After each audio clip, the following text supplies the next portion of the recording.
एक बार एक साधु एक गांव से गुजर रहे थे।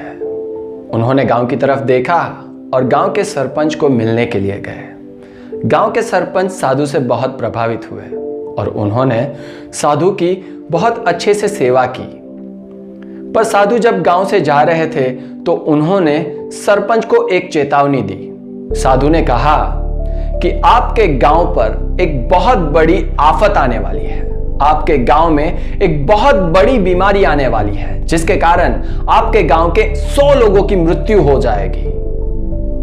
इतना बोलकर साधु वहां से चले गए। सरपंच भयभीत हो गए। सरपंच ने गांव वालों को बुलाया और कहा कि हमारे गांव में एक बहुत बड़ी बीमारी आने वाली है जिसके कारण काफी लोगों की मृत्यु हो जाएगी, तो आप अपना ख्याल रखिए और अपने आप को सुरक्षित रखिए। इस बात को लगभग 8 से 10 महीने हो गए और वापस वो साधु उस गांव से गुजर रहे थे और वापस वो उस सरपंच को मिलने के लिए गए। इस बार भी सरपंच ने बहुत अच्छे से साधु की सेवा की और साधु को बोला कि बाबा जी, आपने कहा तो ठीक था कि हमारे गांव में बहुत बड़ी बीमारी आएगी। वो बीमारी आई भी थी, पर आपने कहा था कि हमारे गांव के 100 लोगों की मृत्यु हो जाएगी, पर हमारे गांव के तो 1000 लोगों की मृत्यु हो गई। साधु ने सरपंच की तरफ देखा और कहा कि बेटा, उस रोग के कारण तो सिर्फ 100 लोगों की ही मृत्यु हुई थी, पर उस रोग के डर के कारण, उस रोग के खौफ के कारण बाकी के 900 लोगों की मृत्यु हो गई। And this is the fact, my dear friends. We suffer more in imagination rather than reality. मतलब के हमारी जो पीड़ा है वो हकीकत से ज्यादा काल्पनिक होती है।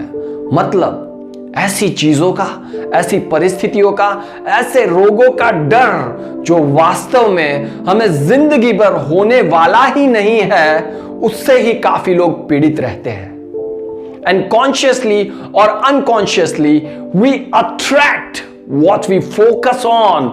मतलब के जाने अनजाने में हम उन्हीं चीजों को आकर्षित करते हैं जिन पर हम अपना ध्यान केंद्रित करते हैं। And as per the psychology, most of the disease are psychosomatic. मतलब के ज्यादातर जो रोग है वो मानसिक स्तर पर या मानसिक समस्याओं से ही उत्पन्न होते हैं और ये साइकोसोमेटिक होते हैं। और ऐसे लोगों को ना अपने घर के अंदर, ना बाहर, ना अपनों के साथ, ना अपने घर वालों के साथ, ना अपने आप के साथ, ना खुद के साथ कहीं भी सुकून नहीं मिलता उन लोगों को, कहीं भी चैन नहीं मिलता उन लोगों को, क्योंकि किसी भी चीज का डर या खौफ उतना हावी हो जाए तो कोई भी इंसान आधी लड़ाई तो ऐसे ही हार जाता है।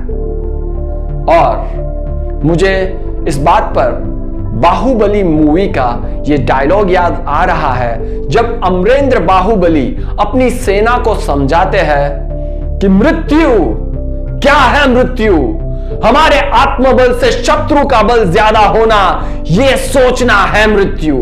रणभूमि में भयभीत होकर जीवित रहना, यह सोचना है मृत्यु। तो दोस्तों, अभी जो चल रही है समस्या, जो चल रही है हम सब के लिए, पूरी दुनिया के लिए, और जो कोरोना का कहर चल रहा है, तो उसमें हम सब लोगों को क्या करना है?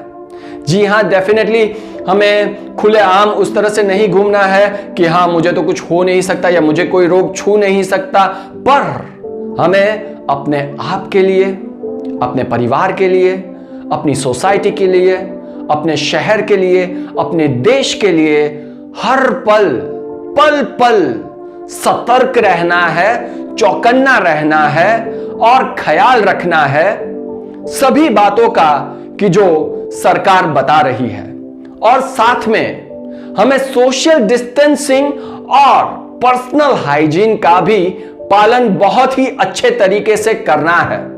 पर हमें इस डर या खौफ को उतना भी हम पर हावी नहीं हो जाने देना है कि हम में से कोई भी स्ट्रेस या डिप्रेशन का शिकार हो जाए, क्योंकि यह एक ऐसी परिस्थिति है दोस्तों कि जब हम सबको एक सकारात्मक सोच के साथ, एक आशावादी रवैये के साथ समझकर, संभलकर और साथ मिलकर इसका डट कर मुकाबला करना है, ताकि हम सब साथ मिलकर इससे विजयी होकर बाहर आ सके। जब किसी भी धरती पर बीज ना डाले जाए तो घास फूस तो अपने आप स्वयं ही उग जाते हैं। उसी तरह से अगर हमारे मन में सकारात्मक सोच या पॉजिटिव एटीट्यूड हम भरते नहीं हैं कॉन्शियसली, हम अगर जानबूझकर अपनाते नहीं हैं ये सब चीजों को, तो अनजाने में या अनकॉन्शियसली नेगेटिव एटीट्यूड या नकारात्मक विचार तो अपने आप ही हमारे अंदर आ जाते हैं।